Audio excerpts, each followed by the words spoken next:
Good morning, everybody. This is Isaiah.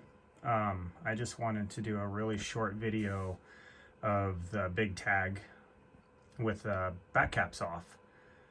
So I wanted to take the back caps off just to check the nozzles and check the diaphragms and make sure everything is looking good.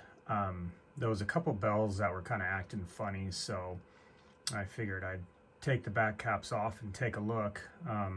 Everything's been taken apart before on this horn, even from the previous owner.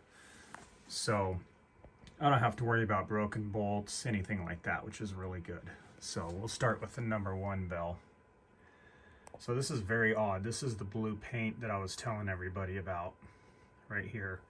It's got traces of it underneath the black paint as well. So you can see the nozzle's pretty dirty on this. It's got a lot of sticky buildup on it.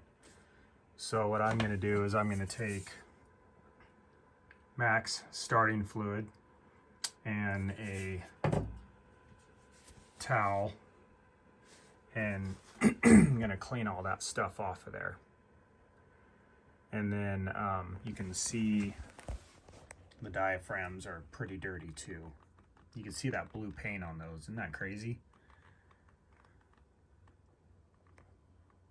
I mean, they're not terrible. The diaphragms in the 5 bell were pretty warped, so I ended up replacing those with flatter diaphragms.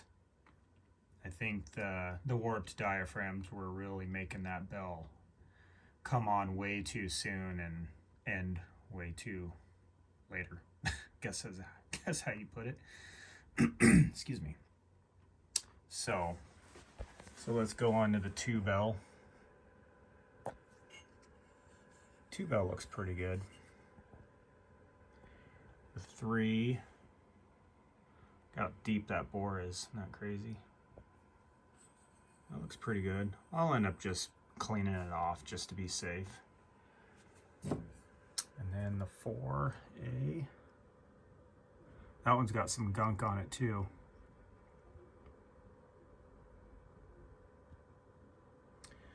And then the big bore 5 bell,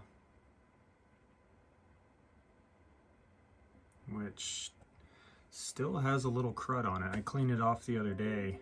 I just wonder if there's some stuff inside the horn that's coming through, getting on the nozzles. So, well, I just wanted to show you guys what it looks like inside of this horn. Do a wide angle.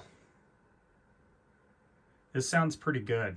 I think I need to go through and check all the diaphragms and make sure there's no other warped ones. So I think it has potential to sound a lot better, honestly. But I'll keep messing with it and see what happens. So, but I really do love this horn. I mean, you guys have seen it all before, but there's the large tag on it.